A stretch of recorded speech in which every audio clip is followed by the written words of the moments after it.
Principal of discipline, the most easiest principal of discipline. Discipline क्या होता है? Rules and regulations.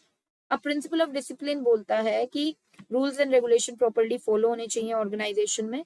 हर एक employ को जो कंपनी के जो रूल्स एंड रेगुलेशंस है उन्हें फॉलो करना चाहिए। अगर नहीं कर रहे हैं तो उनके ऊपर पेनल्टीज लगाई जाए, जिससे कि वो पूरा डिसिप्लिन जो रूल्स एंड रेगुलेशंस है उसको फॉलो करने लगे।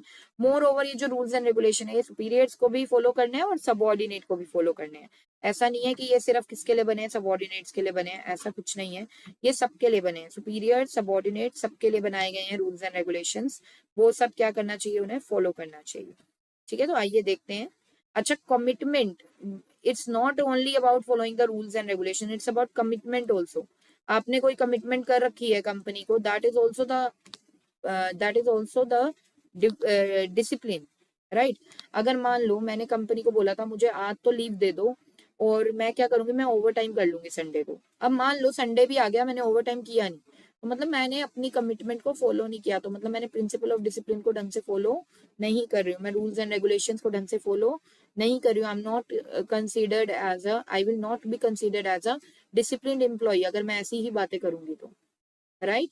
सो डिसिप्लिन में कमिटमेंट भी आती है। मान लो किसी मैनेजर ने अपने टीम मेंबर्स को बोला कि आप लोग अच्छे से काम करो, ओवर टाइम वगैरह कर दो, जैसे ही कंपनी का प्रॉफिट बढ़ेगा, ठीक है, सारी चीजें स्ट्रीमलाइन हो जाएंगी, तो हम आपकी सैलरी भी इंक्रीज कर देंगे।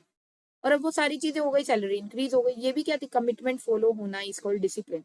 लेकिन मान लो कि कंपनी का रेवेन्यू तो जनरेट हो गया, कंपनी को तो बहुत सारा फायदा हो गया, लेकिन एम्प्लॉयज को प्रॉफिट नहीं दिया गया, तो यहाँ पे आप ये समझ लो प्रिंसिपल ऑफ डिसिप्लिन को फॉलो नहीं किया गया। तो Fayol insisted that discipline is required at superior as well as subordinate level. Fayol ने बोला कि प्रिंसिपल ऑफ डिसिप्लिन हमेशा रिक्वायर्ड है सुपीरियर लेवल पे भी और सबऑर्डिनेट लेवल पे भी। Discipline does not mean only rules and regulation, discipline सिर्फ रूल्स एंड रेगुलेशंस को नहीं कहते, but also mean developing commitment in the employees towards the organisation as well as towards each other. Employees के अंदर एक commitment level होना चाहिए, एक डेडिकेशन लेवल होना चाहिए काम की तरफ, वो भी उनका डिसिप्लिन के अंदर ही आता है, ठीक है। और ऑर्गेनाइजेशन भी अपने एम्प्लॉयज को अच्छे से रखे, ये भी डिसिप्लिन के अंडर ही आता है। सो if superior or subordinate does not follow the rules and regulations, then penalties will be imposed.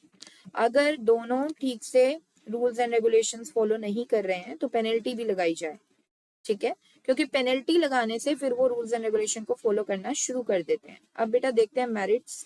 Systematic working in the organisation, जहां पर भी प्रॉपर रूल्स एंड रेगुलेशंस होंगे, डिसिप्लिन में बात चलेगी, तो वहां पे ऑर्गेनाइजेशन भी बहुत स्मूथली रन करेगी।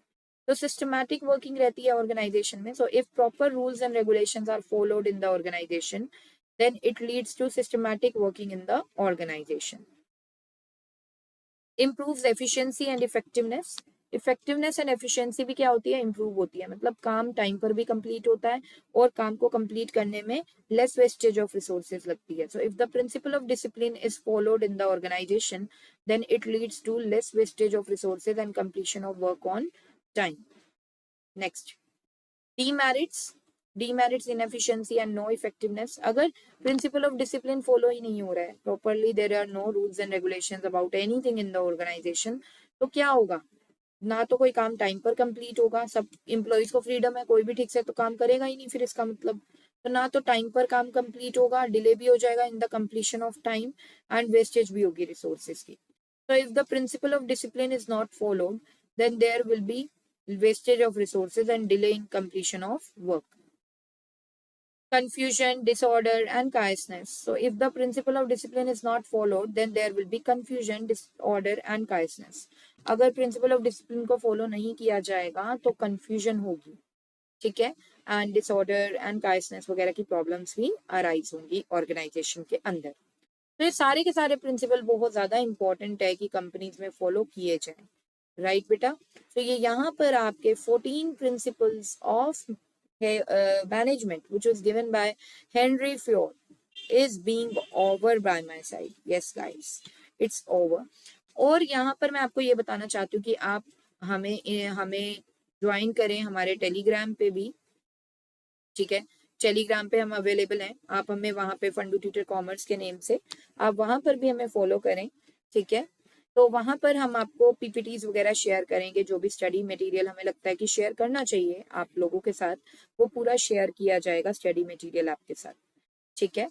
So with this guys, I would like to end up my session for today. Hope that this session would be a fruitful session for you.